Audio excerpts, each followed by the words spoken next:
शिक्षणाच्या आद्य क्रांतिकारी क्रांतिज्योती सावित्रीबाई फुले स्त्री शिक्षणासाठी, स्त्री सन्मानासाठी, स्त्री हक्कासाठी ज्या प्रत्येक माऊलीने लढा दिला, त्या प्रत्येक माऊलीला रणरागिणीला आदिशक्तीला माझा मानाचा मुद्रा.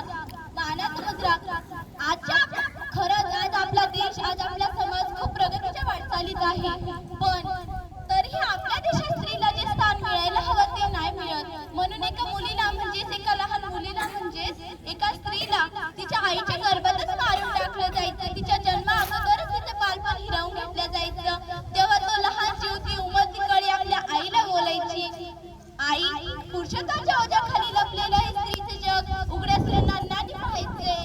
पुरुषत्वाच्या ओझ्याखाली लपलेलं आहे स्त्रीचं जग, उघड्या स्त्रियांनी पाहायचंय.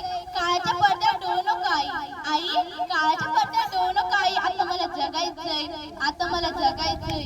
खरंच आपल्याला आपल्या समाजाला असं नाही केलं पाहिजे.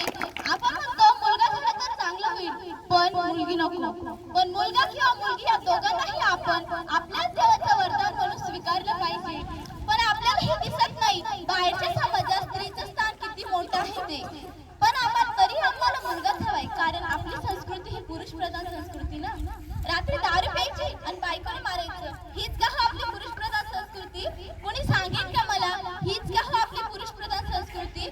तरीही आम्हाला मुलगाच हवाय, कारण मुलगा म्हणजे वंशाचा दिवा, मुलगा म्हणजे कुलदीप.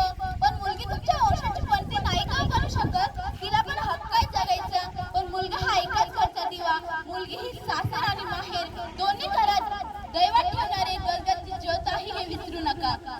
लक्षात ठेवा, फूल न रहे धरती पर तो फल कहां से आएंगे. जर मुलीच नाही राहिल्या धरतीवर, तुम्ही तुमच्या मुला कुठून आणणार? तुमच्या वंशाचा दिवा कुठून फायदा करणार?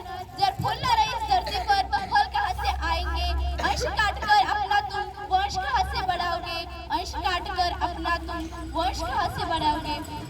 IPS विश्वास नागे पाटील सांगतात की हे जग फार विचित्र आहे, याच्याकडे लक्ष देऊ नका, कारण हे नेहमी पुढे जाणाऱ्याचं आणि मागे राहणाऱ्याची थट्टा करतं. मग अशा या दुतोंडी जगात माझ्यासारख्या मुलींनी जगावं तरी कसं? निरपराधी असताना बदनामीला घाबरून मरावं तरी कसं? मग अगदी मस्त मोकळेपणाने वागलं तर म्हणतात पोरीला घरचं बंधन नाही. अगदी शांत व निर्मलपणाने वागलं तर म्हणतात पोरीमध्ये फेस करण्याची हिंमत नाही. लवकर लग्न केलं तर म्हणतात अहो एखादं लफडं लपवायचं असेल. लग्नाला उशीर झाला तर म्हणतात पोरीचं काय ठिकाण खोटं असेल. होय, पोरीचं काय ठिकाण खोटं असेल. खूप शिकली तर म्हणतात काय कामाची, ती डोक्यावर मिरा वाटेल. मग अशा दुतोंडी जगात माझ्यासारख्या मुलींनी जगावं तरी कसं? अशा दुतोंडी जगात माझ्यासारख्या मुलींनी जगावं तरी झाशीच्या राणीसारखं आणि मरावं तरी झाशीच्या राणीसारखं. ज्या काळात स्त्रियांनी शिक्षण घेणं मान्य नव्हतं, त्या काळात ज्या स्वतःही शिकल्या आणि दुसऱ्या